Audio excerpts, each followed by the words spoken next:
Nobody ever told me what I'm about to share with you. This is going to be one of those things about color grading that will change the way you see color grading as a whole. The thing is this, if I look at your video and I can instantly tell that you did color grading on your video, well, you fucked up. Because color grading, when you do color grading, you want the image to look like it was real, even though it was shot differently. What that means is that the image needs to feel real, like it was shot like this, even though you clearly did color grading. So if you don't know me, my name is Giuseppe, and I started out as a Brock videographer, but now I am a remote colorist. And what I'll share with you in this video is something that I learned through trial and error and my own experience, and I still can't understand why nobody talks about these things. Let's get started. So everything started out when I wanted to learn color grading from YouTube. I looked up YouTube color grading tutorials, and the thing I always saw was that in those videos, they always show you a type of look that is very vibrant, has huge amounts of contrast, very colorful. You kind of get what I'm going with this. So what happened from there? I started to form this idea in my mind that color grading, and I'll show you on DaVinci what I mean. I started to think that color grading essentially means making everything look colorful, teal and orange, and whatever. What eventually started happening is that while I was learning grading and applying my techniques and doing this and doing that, I started watching movies through a different lens.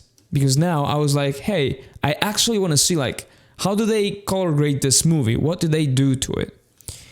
And I remember when I first started doing that, I thought to myself, I watched the movie and I thought to myself, hey, this movie actually doesn't look like it has a color pass.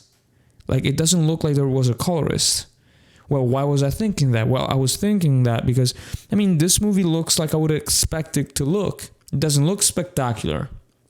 It doesn't look like teal and orange. It doesn't look like that. It doesn't look like the things that I've been taught. It doesn't look like what I expect color grading to make something look like. Do you understand my point? So it took me a while to realize that actually I was looking at the very best grades that I could look at. And the best grades that you can find are the ones that actually make you think this looks quote unquote natural. And why do I say that? What do I mean when I say that things look natural? I don't mean to say that they look boring. That's not what I'm trying to get at. Listen closely. It's not what I'm trying to say. When I say that you need to keep an eye out for that type of color grading, it's exactly this. Look at this right now. This is the original image. This is raw. And this is my grade. So the first point that I want to make is that color grading needs to serve your shot. And I bet that you've never heard of this. What does it mean? It means that when you do color grading, it's actually kind of a mistake to try to change everything about what you shot. Let's take this scene for example. If I wanted to change everything, the way everything looked, the atmosphere, and I don't know, the overall tone and stuff like that, I would actually be disrespecting the footage that I'm working with. Because when I work on something like this, I understand that it's shot in a certain way because people want it to look a certain way. It's already 50% of the way there. I just have to finish the job. Now, I talk about this in my course, which you can find at the top link in the description. And I have a really interesting lesson that I'll share with you right now. We are talking about clips that need to be graded congruent to how they were shot, and clips that need to be graded to change how they were shot. What do I mean by that? So you need to know there's different methods. You might be thinking this, that color grading, you can color grade everything in the same way. We always do things in a certain way, in a certain order, but that is actually wrong. And how you approach different clips changes. So you're going to be working with essentially two types of clips. The one that are shot properly and that already look good, and the ones that are not shot properly and that don't look good. I'll give you a practical example right now. You're gonna love me for giving you this knowledge. As a colorist, Nobody ever told me. Okay, so you kind of get the point. You kind of understand what I'm going with this. So you understand that there's going to be different use case scenarios for color grading. Sometimes, as I said, you have footage that already looks like 50% of the way there. And other times you have footage that is not doing you any favor. And when you get good, you know how to handle both types. That's what I actually teach in my course. But the thing that should stick in your mind right now is that the best color grading doesn't draw attention for itself. Like, the point of color grading is to change what was shot because we essentially don't like something about what we shot. I mean, if we liked 100% of what we shot, of the way it was shot, we wouldn't need to apply color grading. So there's obviously something that we need to take care of. Why do people not talk about this? And I'll give you two very good reasons. The first reason is that you're learning from preset pirates. Now, if you're anything like me, I understand that you might be learning color grading from YouTube. And I think that YouTube has a lot of information, but you also risk being misled. The people you're learning from, they are preset pirates. What does it mean? It means that they copy off of everybody else. Have you ever watched a couple of YouTube tutorials on color grading and everybody kind of shares the same philosophy, says the same things, talks about the same things, I don't know, color grades in the same exact way? I mean, at the end of the day, color grading is an art. You realize that we're artists, basically, okay? Yeah, we have all this theory and this technical stuff, but it's still art. The way I color grade will never be the same as the way you color grade. We can be both great, but we can be great in different aspects. So why is it that so many people on YouTube, like, have you ever watched their stuff and it looks it looks the same? Why is that? Why do you think that is? Because what's happening is that you're learning in an echo chamber. So YouTube, nobody on YouTube, I'm going to say how it is. Nobody on YouTube actually color grades. I think maybe 1-2 guys actually do that, but most people are not colorists. You're not learning from a colorist. You're learning from videographers, photographers, people that kind of know what color grading should be about, but these are still the same people that don't really know what they're talking about when they go all in. So what happens? What happens is that the same guys you're learning from are learning from the other guys that you are learning from. And those guys still learn from the guys you're learning from. And it's like a circle, you know? So the information, it's always the same. It stays the same. And nobody actually knows anything. Like, people say stuff just because they hear other people say stuff. It's the reason why you hear a lot of people giving the same fucking advice. I mean, how many YouTube tutorials have you watched that taught you the same thing? This is the first YouTube tutorial. This is not even a tutorial anyway, but this is the first video on color grading where there's a dude just spitting facts to your face. And you're like, holy shit. Have I been under a rock for all this time? Yes. So what do I want you to understand? Nobody knows how to color grade. They're preset pirates. You don't want to become that. They're going to teach you to be exactly like that. They're the people, look, I know them so well. I'm going to show you, like, I know what I'm talking about. They're the same people that tell you to apply LUTs. They sell you their LUTs. I hate LUTs. I tell my students to not use LUTs ever. I fucking hate them. They will be they'll destroy you. Don't use LUTs. So they tell you to use LUTs. They always tell you to get that vibrant look for some fucking reason. Always split toning. Like, I don't know, like it cures cancer or something. Every one of these people, at the end of their node tree or whatever, they always go like, they have some nodes, okay? They have like node trees that don't work, but look more complex than this one. And for some fucking reason, they always go like this. They go to their color wheels, gain goes this way, lift goes this way for every fucking grade. For some reason, right? Because it looks good. Because, oh man, I want to use it so much. And I always say this, like, if grading was actually like that simple, like, do you think that people would spend their money hiring somebody like me if you could actually just replicate what I do with lift and gain in opposite directions? So that's not what I want to teach you. And the second reason, I told you there's 2 reasons. So first, you're learning from preset pirates, and they're teaching you to become a preset pirate anyway. So you don't want to become that. You want to become a color king. Color king doesn't focus on techniques like these guys do. Color king focuses on strategy. That's what I teach people, okay? Now, the thing is this. Nobody talks about this, and you don't know, like you didn't know this before opening this video, because you've been taught color grading wrong. People have sold to you the idea of color grading for the wrong reason. The thing is that you view grading as a crutch for bad footage, because you don't lie to me, man, because I've been in your shoes and I know how it feels. You're shooting your own video, you're right there, and you're like, oh yeah, this is fine, I'll just fix it in post with some color grading. You're like, you know the meme, we'll fix it in post. You yourself, you are the joke in the meme. And you become like that when you start thinking like it. So the thing is, most people don't realize that grading should not draw attention to itself, because they view grading as a fix for their mistakes.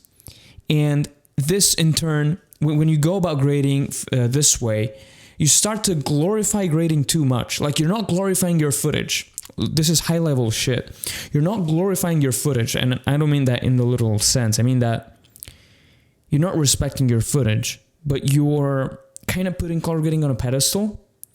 And you do color grading for this before and after effect. Like, if it doesn't look different enough from the before and after, you don't like it. Like, a lot of people, like, it fucking amazes me how many of us color grade just to look at the before and after. So if they look different enough, you feel happy with yourself. If they look similar, you feel bad. Like, your job was to always, anyways, no matter what, change what was shot. But I already debunked this when I talked to you about the fact that there's two types of footage. You have footage that is already 50% of the way there, like this, for example. I didn't need to change that much. I just need to be precise, because it's obviously shot very well. I just needed to be precise and take it where I wanted to take. So the thing is this: for these reasons, these are the main two reasons, you are drawing too much attention to color grading itself, and that is ruining your color grade. Now, what is my second point? My second point is that when you act like this is an extension of my first point. When you act like this, you're actively disrespecting your footage. And people don't seem to understand what I mean. So I'll put it in this way. If your first instinct when you go to color grading, okay, when you open DaVinci, when you do what you need to do, if your first instinct is to change everything about your shot, well, the thing, you shoot trash videos. Like, if that's your concept of color grading, one, you shoot trash videos, or nobody taught you color grading. And usually the people that feel the need to change their shots too much are the people that don't actually need to do that at all. You need to understand that I coach people.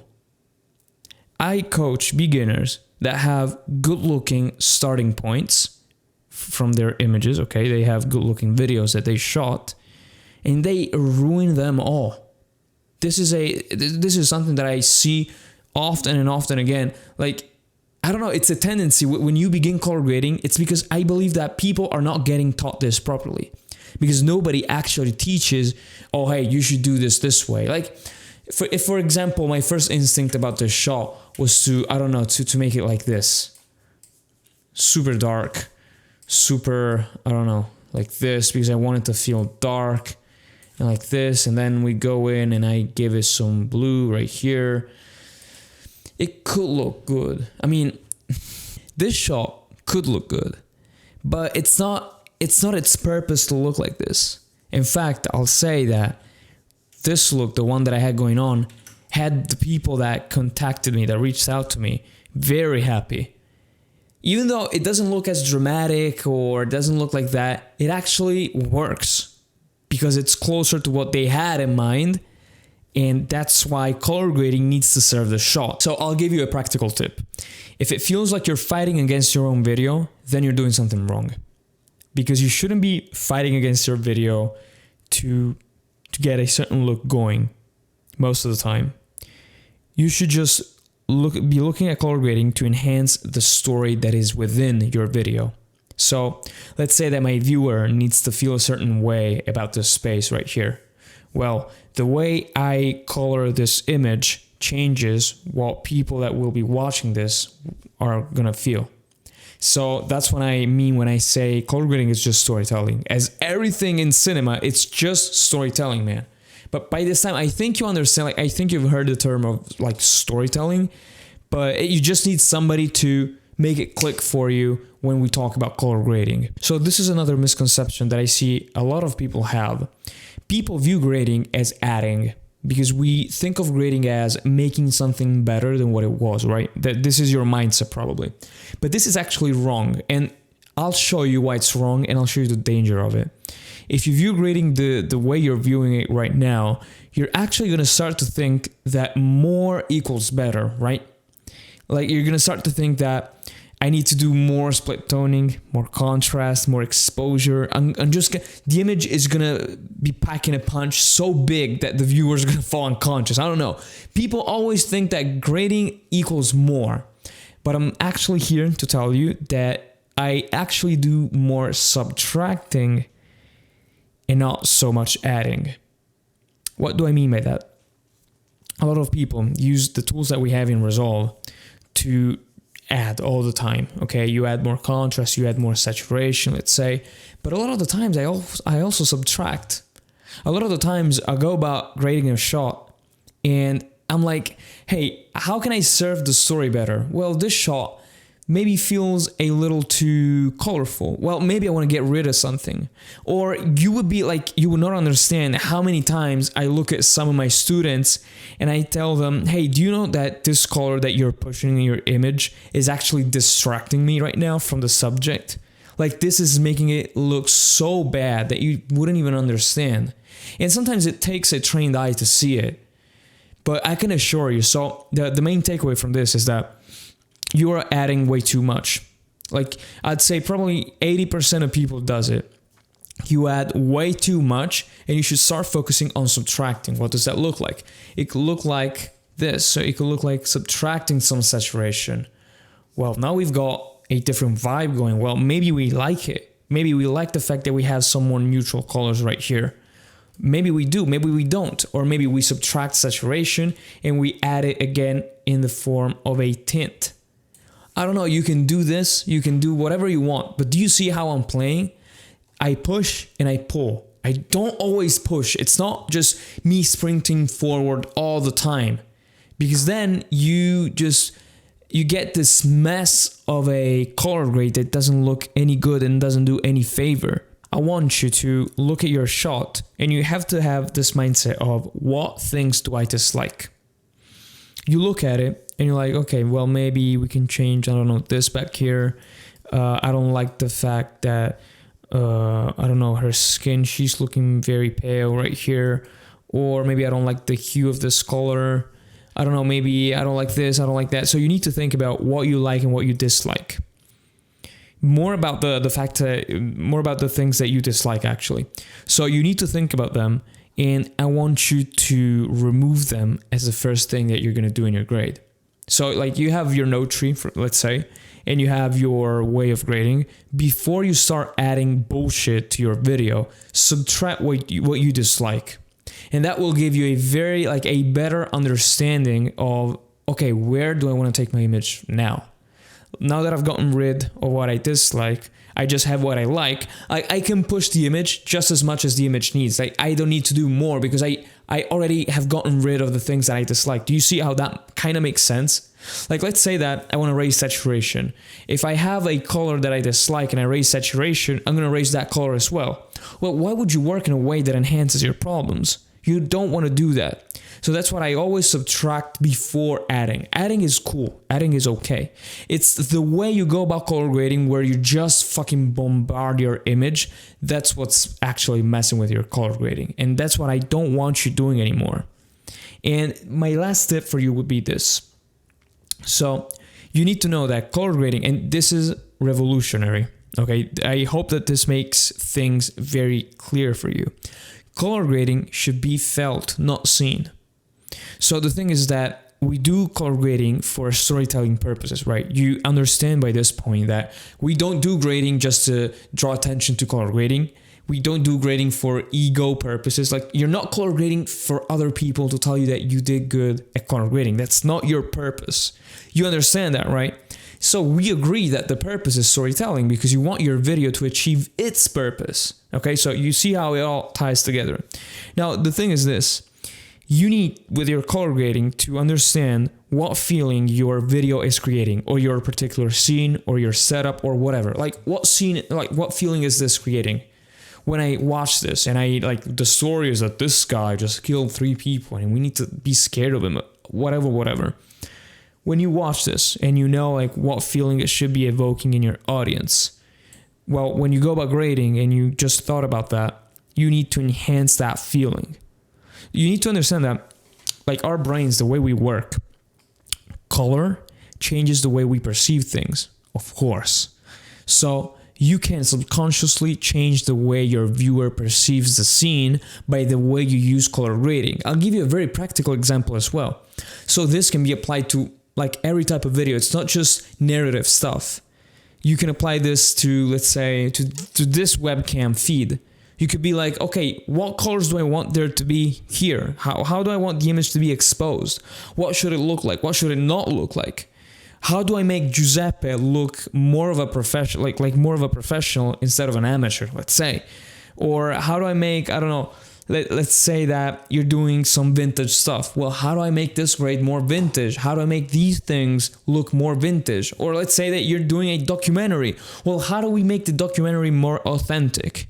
Now there, you need to know how to translate feelings into techniques. And that's what I teach in my course. Top link in the description.